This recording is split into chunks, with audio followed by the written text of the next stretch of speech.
ગુજરાતમાં અશાંત વિસ્તારોમાંની જે સ્થાવર મિલકત છે તેની તબદીલી પર પ્રતિબંધ મૂકવા તથા તે વિસ્તારોમાંની જગ્યામાંથી ભાડુઆતને ખાલી કરવા માટેની રક્ષણ આપવા અંગેની જોગવાઈ કરવા બાબત સુધારા વિધેયક 2026 વિધાનસભામાં રજૂ કરાયું હતું. હવે અશાંત વિસ્તાર જે છે તેને નિર્દિષ્ટ વિસ્તાર તરીકે ઓળખવામાં આવશે.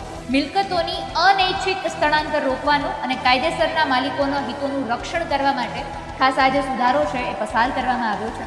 કોઈ પણ વિસ્તાર છે ત્યાં રહેતા જેટલા પણ લોકો છે એ પોતાના હિતોના રક્ષણ માટે સીધા કલેક્ટર પાસે રજૂઆત કરી શકશે. જો મિલકતની તબદીલી વાંધાજનક ગણાશે તો કલેક્ટરે તે મિલકત પોતાના કબજામાં લઈ શકશે.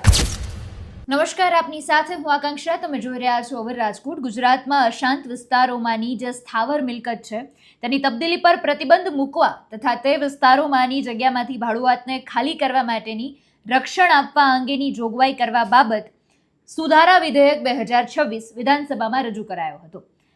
ખાસ આપણે વાત કરીએ તો ગુજરાતમાં અશાંત ધારા અધિનિયમ હેઠળ સ્થાવર મિલકતની તબદીલી બાબતે સુધારા સૂચવતું આ જે વિધેયક છે તે રજૂ કરવામાં આવ્યું હતું અને વિધાનસભા ગૃહમાંથી પસાર પણ કરવામાં આવ્યું છે.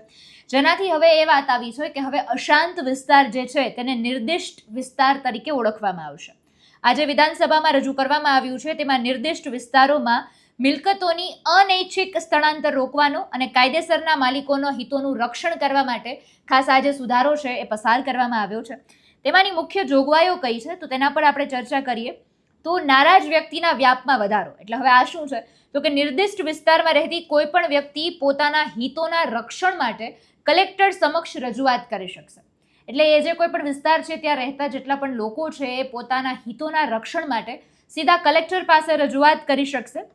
જે વિસ્તારમાં જાહેર વ્યવસ્થાનો ભંગ થવાની કોઈ પણ સંભાવના હશે, એવી કોઈ શક્યતાઓ દેખાશે તો તેવા વિસ્તારને પણ કાયદાની જોગવાઈઓ અનુસાર નિર્દિષ્ટ વિસ્તાર જાહેર કરી શકાશે.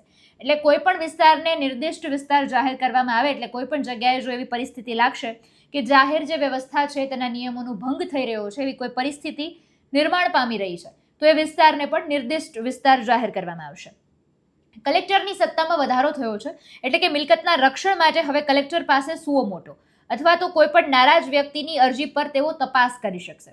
જો મિલકતની તબદીલી વાંધાજનક ગણાશે તો કલેક્ટરે તે મિલકત પોતાના કબજામાં લઈ શકશે. એટલે એમને જે રજૂઆત કરવામાં આવશે રજૂઆતમાં કલેક્ટરની સત્તામાં વધારો થયો છે એટલે પોતે અરજીમાં ચકાસણી કરી શકે છે અને એને કોઈ પણ વાંધાજનક બાબત લાગશે તો એ જે તે મિલકત છે કલેક્ટર પોતે પોતાના કબજામાં લઈ શકશે. નિર્દિષ્ટ વિસ્તાર જાહેર કરવા બાબતે વાસ્તવિક પરિસ્થિતિનો અભ્યાસ કરવા માટે ખાસ ટીમ અને દેખરેખ તથા સલાહકાર સમિતિની ભૂમિકાને પણ વધારે અસરકારક બનાવવામાં આવશે. એટલે આ રીતનો જે સુધારો છે એ રજૂ કરવામાં આવ્યો છે અને ખાસ એમાં આ રીતના વાત પણ કરવામાં આવી છે. જે સુધારો કરવામાં આવ્યો છે એની આપણે હેતુ સમજીએ તો એ હેતુ એ જ છે કે એ જે કોઈ પણ વિસ્તાર છે અશાંત વિસ્તાર છે એનું નામ નિર્દિષ્ટ એવું કરવામાં આવ્યું છે અને જ્યાં પણ કોઈ લોકો રહે છે માલિકીની જેમની પાસે મિલકત છે એમાં એમને કોઈ તકલીફ ના પડે અને ખરેખર આમાં યોગ્ય તપાસ થઈ શકે આ દિશામાં, એના માટે આ જે સુધારો છે એ કરવામાં આવ્યો છે. હવે આ સમગ્ર મુદ્દાને તમે કઈ રીતે જુઓ છો એ કમેન્ટમાં જણાવજો. નમસ્કાર.